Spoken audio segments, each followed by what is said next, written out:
जंगल में शेर की बड़ी ही धूमधाम से शादी हो रही थी। जंगल के सभी प्राणियों को शादी में बुलाया गया था, सिर्फ एक छोटे से चूहे को छोड़कर। शेर उसे अपनी शादी में बुलाना भूल गया था।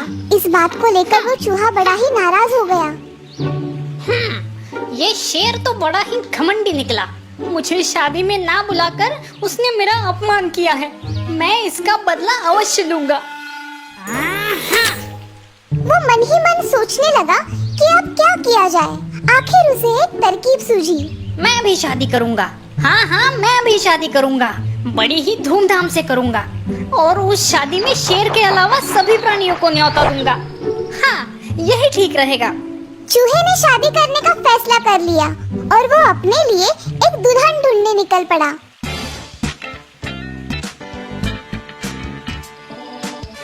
हाँ, शादी तो कर लूं, मगर किसके साथ? मैं किसी ऐरे गैरे से शादी नहीं करने वाला।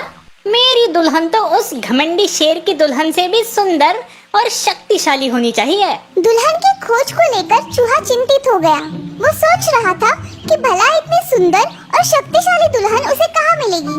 ये सोचते सोचते वो चल ही रहा था कि उसकी नजर आसमान की तरफ गई। उसने देखा कि ऊपर आसमान में सूरज भगवान बड़े ही आराम से जूस पीते हुए लेटे हैं। तभी उसके दिमाग की बत्ती जली। सूरज भगवान तो सबसे शक्तिशाली है, क्यों ना मैं उनकी बेटी से ही शादी कर लूं? हाँ, यही ठीक रहेगा। उनकी बेटी सुंदर भी होगी और शक्तिशाली भी। चूहा एक पेड़ के नीचे ध्यान लगाते हुए बैठ गया और सूरज भगवान की आराधना करने लगा।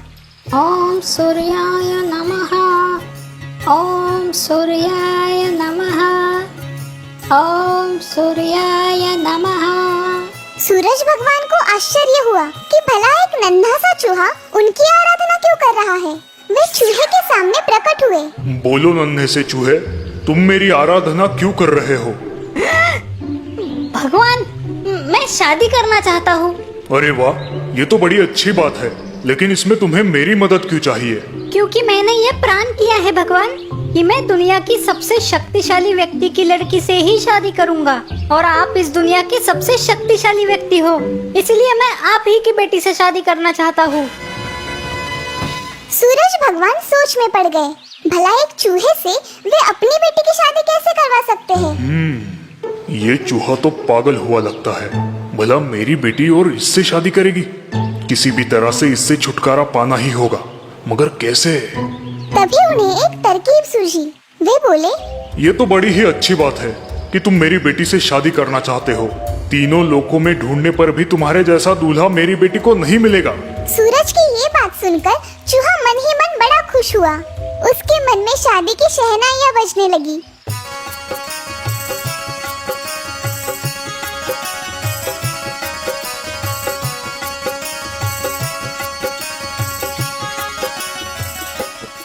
तभी सूरज भगवान की आवाज उसके कानों पर आती है।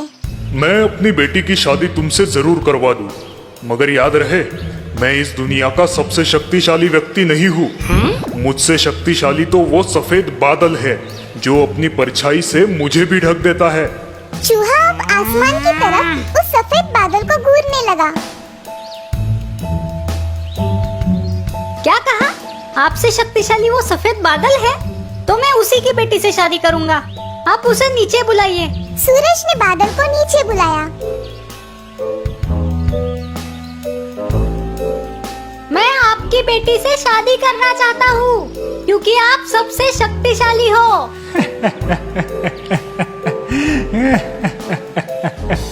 चूहे को गुस्सा आया।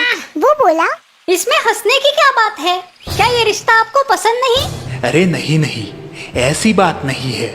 आप जैसा दूल्हा तो नसीब वालों को ही मिलता है। मैं तो बस इतना ही कहना चाहता था कि मैं इस दुनिया का सबसे शक्तिशाली व्यक्ति नहीं हूँ।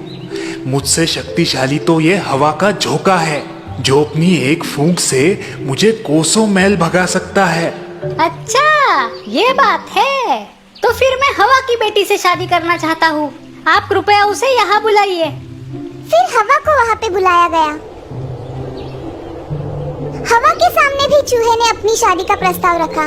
हवा ने मुस्कुराते हुए जवाब दिया, ये तो मेरा अहोभाग्य होगा, लेकिन महाशय मैं इस दुनिया का सबसे शक्तिशाली व्यक्ति नहीं हूँ। मुझसे शक्तिशाली तो पर्वत है जो मेरा रास्ता रोक सकता है। आप उसी की बेटी से शादी कर लीजिए।